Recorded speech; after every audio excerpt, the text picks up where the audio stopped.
Hello everyone, this is my second episode in this series of my trading journey, future and options, and this I do on weekends, so I name it as weekend vlogs with future and options. And this is the second episode, and this week started on 15th of this month, 15th July, and previously ending the week like I said in my first episode, I had ended the weekend very well. Friday we got a good trade, and then I had to neutralize my excitement, neutralize my all bias which could have developed because of that trade. And then I came into this week just as a neutral mindset with backtesting and revising my setups. And I had decided that I would trade only in Bank Nifty because Nifty was making me so clumsy and not able to decide on whether to enter the trade, where to keep the stop loss, etc. So I was just looking at Bank Nifty chart, and then in Bank Nifty the first candle itself broke both sides of the closing of the last weekend. And when the candle does that, usually the day goes in very haywire, and usually you don't get a good setup. And then we waited, there was a good upside movement, and then formation of a flag channel. But the candles within the flag channel, no, it was from distance, it was shouting, there's no trade today. That's what I did. I waited, and then wow, see this candle, red candle, taking 200 points, both sides. Someone's trade would have been triggered, someone's stop loss would have been triggered, and both sides it was playing. And I pity those who lost money during this candle because nobody's control. And through other traders, I learned that such kind of candles come when large big houses exchange their trades. Like someone would have told, like, take my this much thousands of shares, I'll buy your thousands of shares. They would have exchange, and that would have caused a drop and then build up. And usually, very bad for retail traders. And I was just lucky that I was on the other end, just an observer end, and I did not lose my mentality or mental peace for that candle. And then there was an upside move in the later half, but after this such candles, you don't have a guts to go into those trades and to show your money, show your funds. Always I tell, don't show your fund to the Bank Nifty. Only when you have a perfect setup, go and show your funds. Once you show the funds, if you are in a good setup, Bank Nifty will give you money. But if you are not in a good setup, Bank Nifty is such a cunning entity that it will start sucking your funds and it will make it zero.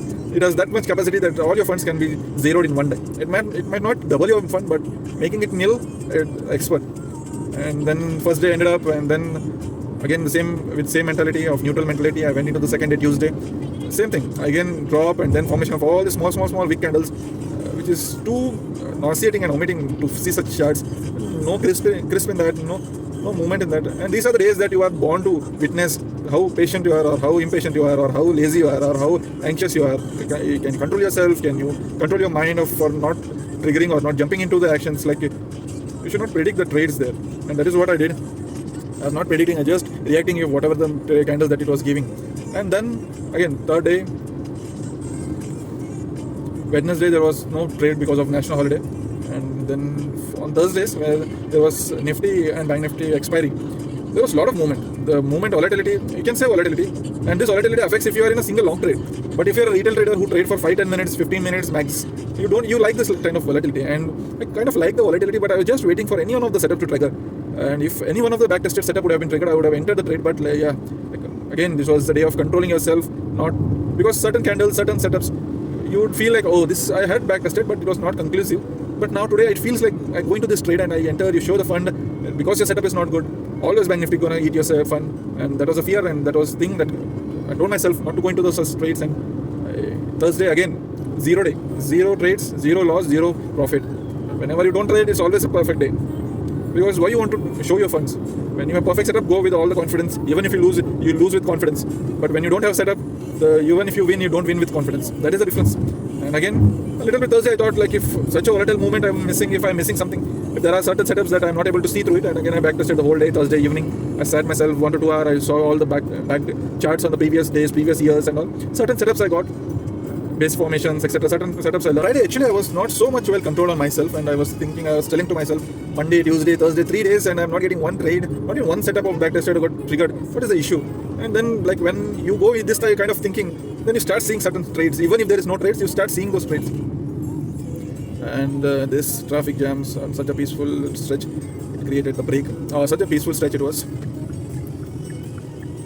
Chalo. Let's come on.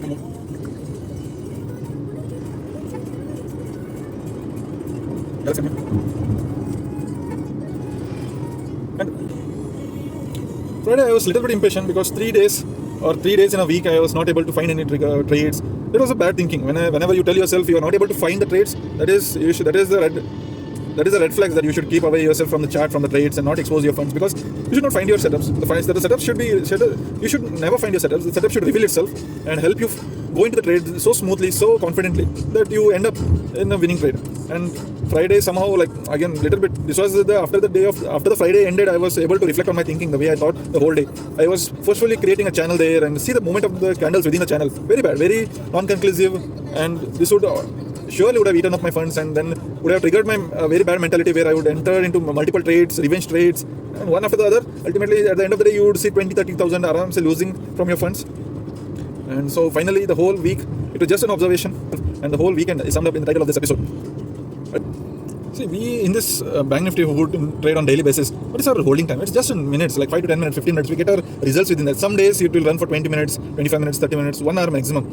And during for the entry point of such trades, it will hardly take around seconds. You have to find the setups, you have to decide whether it is within your backtested setup, and you should enter with number of lots, all those entry points. It will take around 20 to 30 seconds. And during that time, if your brain is too shaky and if your mental stability is too low during that day, it will, for obvious reason, it will tell you that there is a trade, go and have a trade. It's okay, let's see. Even if it is stop loss, it's just a guesswork. Let's see. And that is what it will keep pushing you. It is in just minutes, and whenever you find a trade, the brain will keep telling you, there is a trade, please do trade, please, you will get a profit. And then you will, because you get greedy for that profit, you tell, out of blue, the profit is coming to you, you enter the trade. And then after entering the trade, the brain will tell you, yes, there was no trade, you should not have traded, please don't trade in that. And then what you start doing is, if your SL was some 30-40 points, then you start moving into the break even. And if your break even point is at around 250, and say the option LTP is moving around 260, during that time, what your brain will tell, oh, it is hovering around 260, I'll keep it around 245, and it will touch 240, 250, and then it will run away. But what the Bank Nifty or what the options will do, it will come and hit your 245. After hitting the 245, it will start hovering around 250. It will tell, oh, the same price point, I will enter again, I'll keep the strict SL of around 20-30 points now. Now you already lost 5 points, you enter the trade, and then again you keep around 220 of SL. And what it does, immediately it will go and start hovering around 230. It will not go and touch your 220, it will be playing around 230. Whenever it starts playing around 230, what it will tell? Yeah, I'm ready to give another 10 point SL. You keep at 210. And the moment you keep the 210, the option will come, hit, and it will run away. From that point, it will go and touch 310. So all this is nicely played by Bank Nifty, and you don't even have control over it. That's what I tell. With perfect setup, you go, Bank Nifty gonna respect you. If frizzy mindset, unbacktested setup, you go and tell Bank Nifty to give profit, it will eat up your funds, it will eat up your stop loss of 2 trades. Like the same amount of money you would have lost in 2 days and 2 setups, perfect setup. Even if you lose those money during those perfect setup, if it comes and hit your stop loss, you would not mind losing that money. But ultimately now, this is the weekend, I'm gonna enjoy my weekend, and then I can come back with the neutral mentality on next Monday, and again plan to multiply my funds, and also have a discipline to maintain those funds.